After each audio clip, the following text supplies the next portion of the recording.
여러분들 정말 이렇게 많이 오셔서 감사를 드립니다.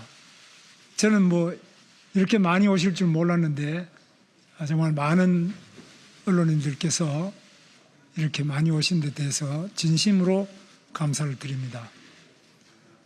제가 오늘 이 자리를 마련해 주신 이만희 국회의원님, 그리고 인요한 우리 의원님, 박수영 의원님, 그리고 좀 전에 입당을 하면서 우리 당 대표 권영세 우리 비상대책위원장님, 권성동 원내대표님, 이양수 사무총장님 뵙고 입당 원서 쓰고 말씀드렸는데 거기도 또 기자분들 많이 오셨습니다. 오늘 이렇게 많이 오신 여러분들께 감사의 말씀을 드립니다. 존경하는 국민 여러분, 사랑하는 당원 동지 여러분, 국민이 선출한 대한민국의 대통령을 헌법재판소가 탄핵했습니다. 탄핵은 헌정 질서 안에서 내려진 최종 결정이므로 그 결과는 받아들일 수밖에 없습니다. 내 손으로 뽑은 대통령이 임기 중에 또다시 파면되는 것을 보면서 국정을 책임지고 있던 국무위원으로서 비통한 심정과 책임감을 금할 길이 없었습니다.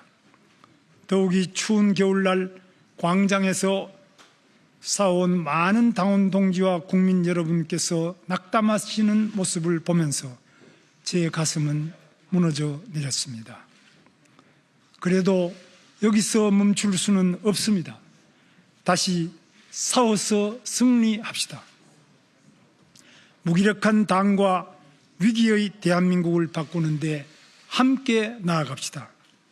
무엇보다 가슴 아픈 것은 탄핵을 둘러싸고 정쟁이 격화되면서 서민의 삶이 외면당하는 현실입니다.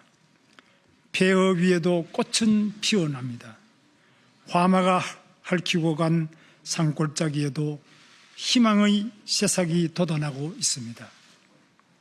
대한민국은 다시 일어나서 새롭게 앞으로 나아가야 합니다. 위대한 대한민국을 향하여 깃발을 들고 나서야 합니다.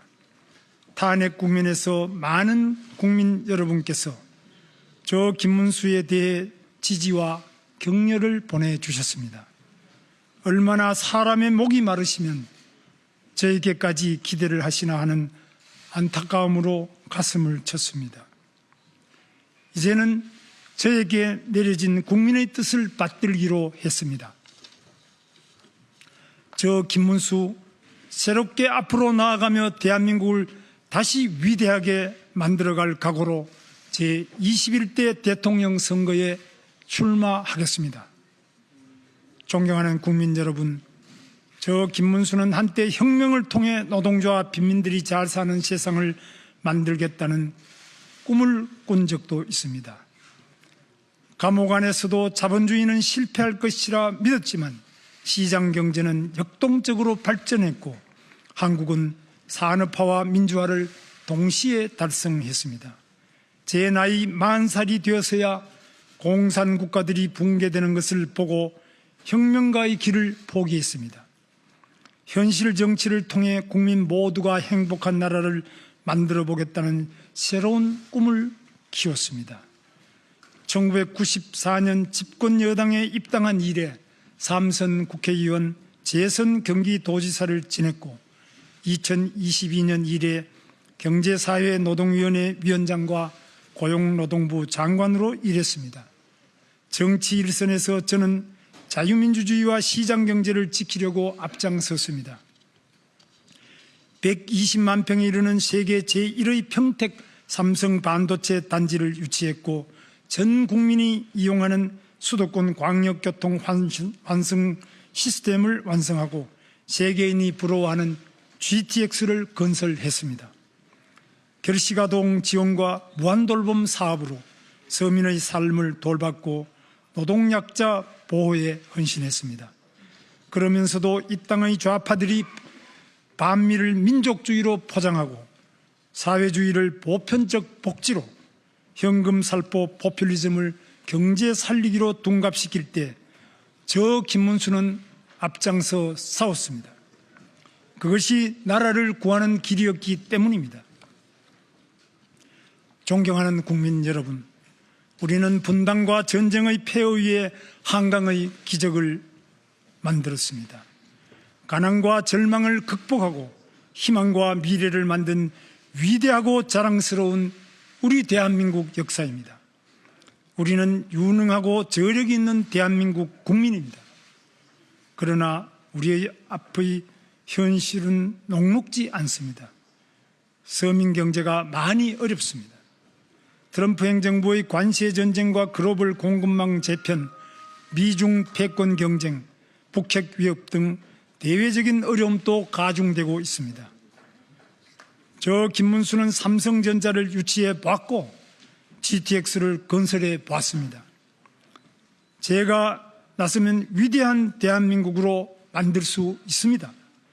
저 김문수가 나서 자본, 노동, 기술에 대한 과감한 혁신과 개혁으로 대한민국 경제를 새로운 도약으로 이끌어 가겠습니다.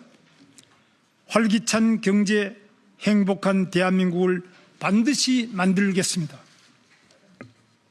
인공지능 인프라 확충과 투자 확대로 세계 6위권의 글로벌 AI 순위를 미국, 중국과 함께 AI 시대 G3 국가로 올려 세우겠습니다.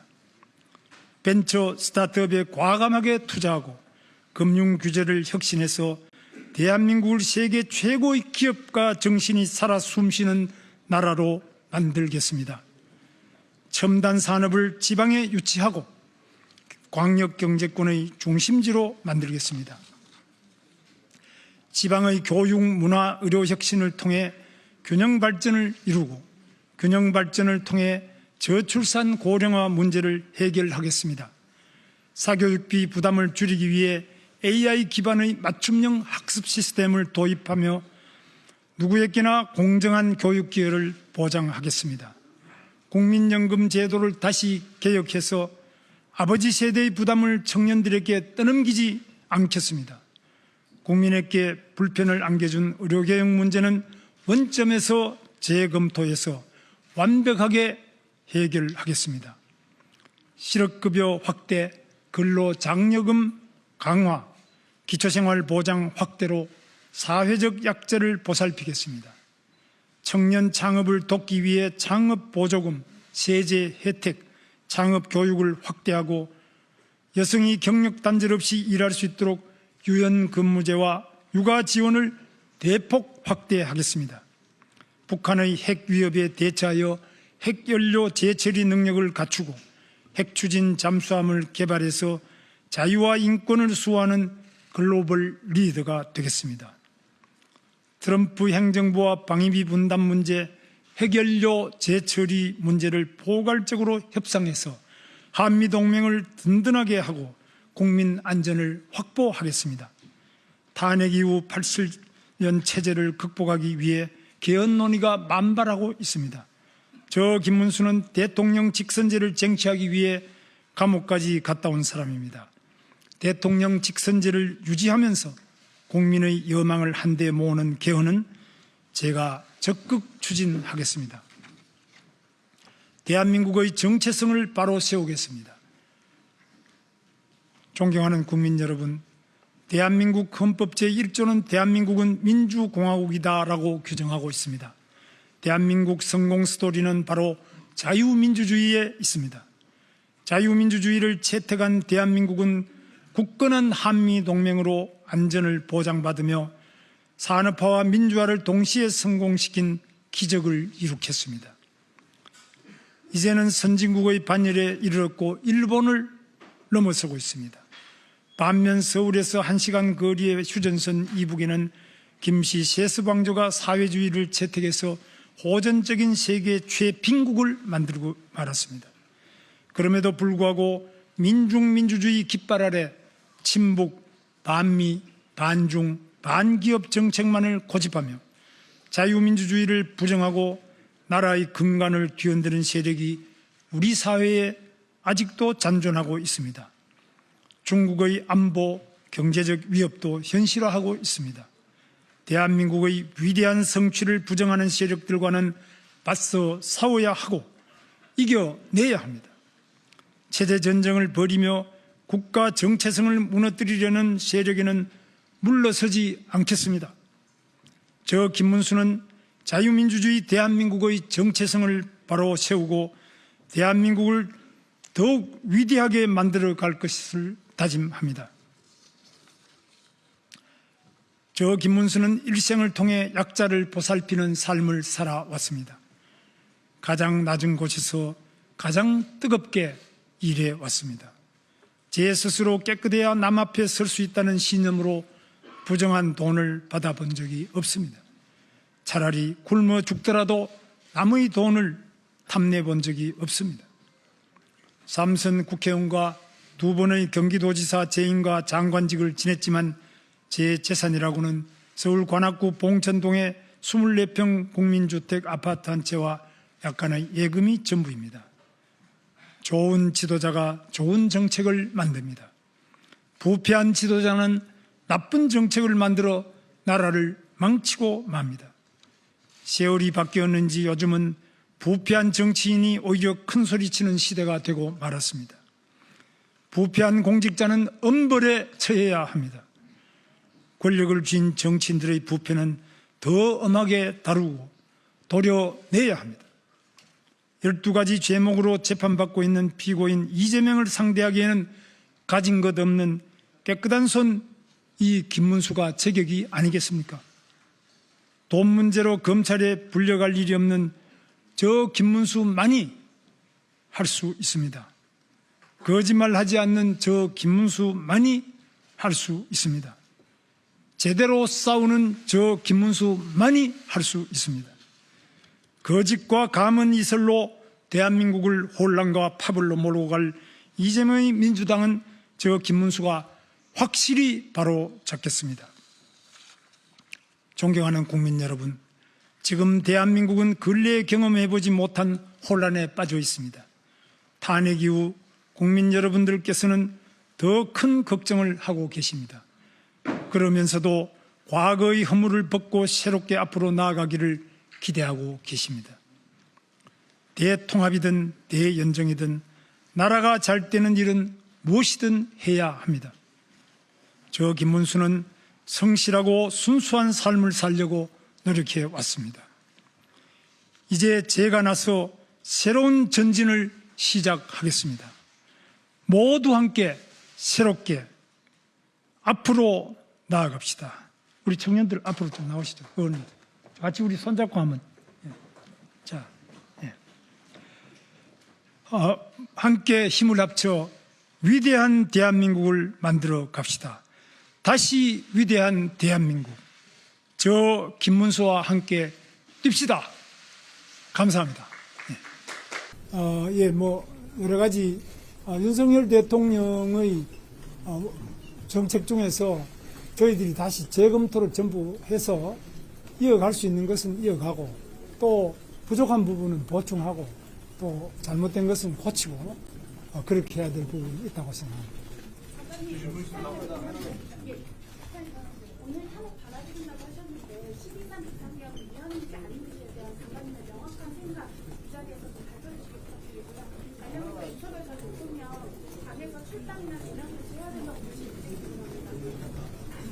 대통령을 어떻게 해야 되느냐 하는 이 부분은 당 지도부에서 알아서 할 것이기 때문에 제가 언급하는 건 적절하지 않다고 보고요.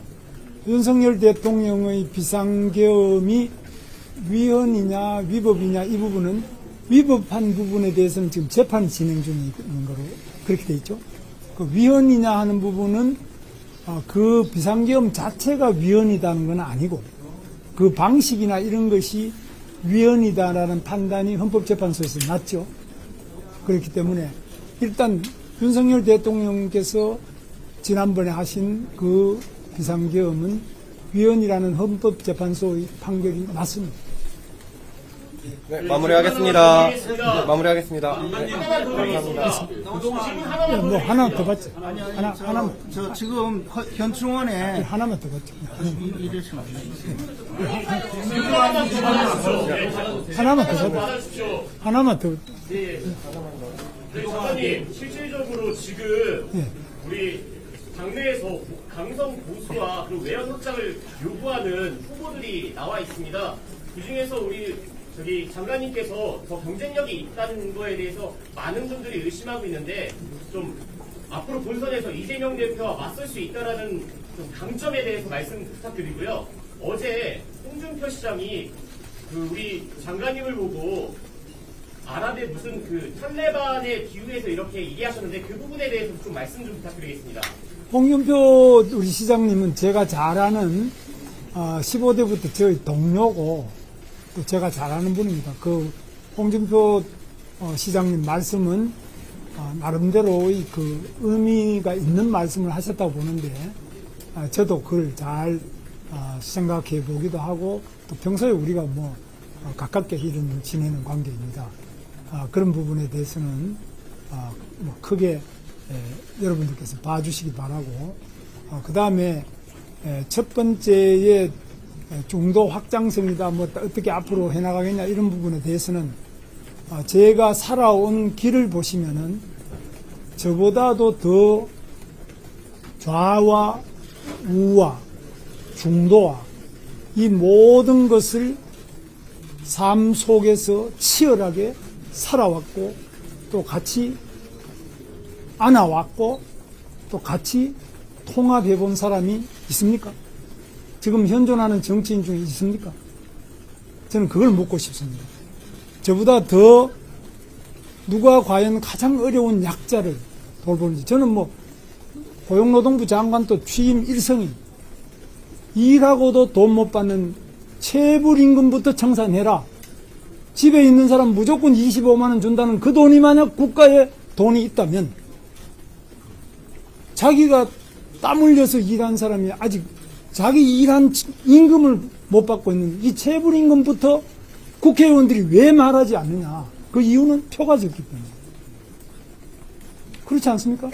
내가 일을 해서 일을 다 하루에 8시간, 10시간 일해서 일한 돈을 계약을 해서 다 주기로 해놨는데 그 돈 또 안 주는 거. 이거는 왜 우리 국회의원들이 말 안 하고 왜 우리가 이거는 안 갚고 집에 있는 사람한테 왜 25만 원을 줘야 됩니까? 저는 그걸 묻고 싶습니다. 무엇이 중도입니까? 그 다음에 지금 오토바이 타는 라이더들 사고도 많이 납니다. 그러면 이 오토바이 타는 사고 나는 사람의 여러 가지 교통 문제라든지 교통 신호를 개선한다, 도로를 어떻게 개량한다, 또 이들의 사고 시에는 산재보험에 가입 안 돼 있습니다. 어떻게 이분들에게 산재보험의 혜택이라도 줄 수 있겠느냐? 또 이분들에게 어떻게 하면 보다 안전한 배달, 자기 일을 할 수 있도록 어떻게 신호를 고치고 도로 표지를 어떻게 고치고 무엇을 고쳐야 될 것인지. 예를 들면 대만 같은 경우도 그런 걸 우리보다 앞서서 하고 있습니다. 왜 대한민국은 이 약자들을 위해서 돌아보지 않느냐. 이 김문수보다 더 구석구석에 약자들의 삶을 아는 사람이 있으면 나와보세요. 서울 지하철을 하루에 700만 명이 탑니다. 그 지하철에 신호판이 있는지 없는지, 이번에 무슨 역인지 알고 있는 정치인이 있으면 나와보세요. 저는 지하철을 타기 때문에 압니다. 고쳐야 됩니다. 알아야 고칠 수 있습니다. 바로 그 많은 어려운 분들을 함께 삶을 살고 그 많은 어려운 분들의 삶을 이해할 때라야만 정책이 나오고 거기에서부터 우리가 고칠 수 있는 거 아니겠습니까? 중도가 무엇입니까? 중도라는 것은 바로 이 약자를 보살피고 약자를 위해서 일하는 그것이 중도 아닙니까? 그래서 저는 이 약자들을 위해서 과거에는 혁명을 꿈꿨던 사람입니다. 그러나 그것은 또 다른 문제를, 더 큰 문제를 발생한다고 생각해서 제가 우리 당에 그때 입당을 했습니다. 30년 전에 입당했습니다. 근데 실제로 우리가 보다 더 지금 대한민국 이 정도 왔으면은 좀 객관적으로 우리의 역사도 볼 줄 알고 우리의 미래도 객관적으로 설계를 해야지. 그냥 말로만 과격한 주장을 하고 집에 있는 사람 무조건 25만 원 주자 그러면 또 어떤 당에서는 25만 원보다 30만 원 주자 그러고 이거는 아니지 않습니까? 자기가 일을 다 하고도 자기 일한 월급을 못 받는 사람부터 먼저 해결해주고 그 다음에 집에 있는 사람을 돈이 남으면 더 줄 수도 있는 거 아닙니까? 왜 이 우선순위를 누가 정하고 어떻게 정합니까? 자, 정년 연장 이야기하죠. 이 청년들 우리같이 나이 든 사람이 정년 연장 해버리면 청년들은 좋아하는 공무원, 공기업, 대기업 들어갈 자리가 안 나오잖아요. 이거 생각해보면서 주장하시는 거예요. 지금 경제가 성장기에 있을 때는 정년을 연장해요. 2012년에 정년을 58세에서 60세 올렸어요. 성장기에는 올려도 청년들이 들어갈 자리가 나와요. 지금 경제가 오늘 올려도 제로 성장 또는 감속하고 있는 상태에서 일자리가 늘어나지 않는데 현대자동차도 31조를 미국에 투자하는데 일자리가 없는데 청년이 원하는 일자리는 자꾸 줄어들고 있는데 정년을 연장하면 청년은 어떻게 될 것인지. 이 청년은 노동조합도 없습니다. 노동조합 안에서도 발언권이 없습니다. 이 사람들 이야기는 누가 들어줍니까? 바로 정치하는 사람들이 말하지 못하는 이런 약자와 청년과 여성과 장애인과 정말 절망하는 쉬었음 청년이 54만 명이 됩니다. 지금 이들이 왜 쉬고 있는지 이걸 누가 돌보느냐 이런 부분에서 저는 감히 말씀드립니다. 무엇이 중도이고 무엇이 복지이고 무엇이 대한민국의 미래인지 정말 다시 한번 우리 언론인 여러분들부터 같이 한번 토론하는 대토론과 대화합의 장이 바로 저는 대통령 선거라고 생각합니다. 그래서 저는 뭐 원래 생각이 없었는데 너무나 이런 절박한 나라의 상황과 국민의 부르심에 따라서 나왔습니다. 저는 아무런 욕심이 없습니다. 다만 대한민국을 다시 위대하고 약자들이 희망을 가질 수 있는 대한민국, 정의가 똑바로 서고 부패한 자는 감옥으로 가고 깨끗한 사람이 정치를 하는 이런 세상을 만들기 위해서 오늘 나왔습니다. 제가 뭐 질문도 더 받아야 되는데 정말 죄송합니다. 끝내겠습니다. 다음에 또 계속 말씀드릴 기회가 많이 있겠습니다.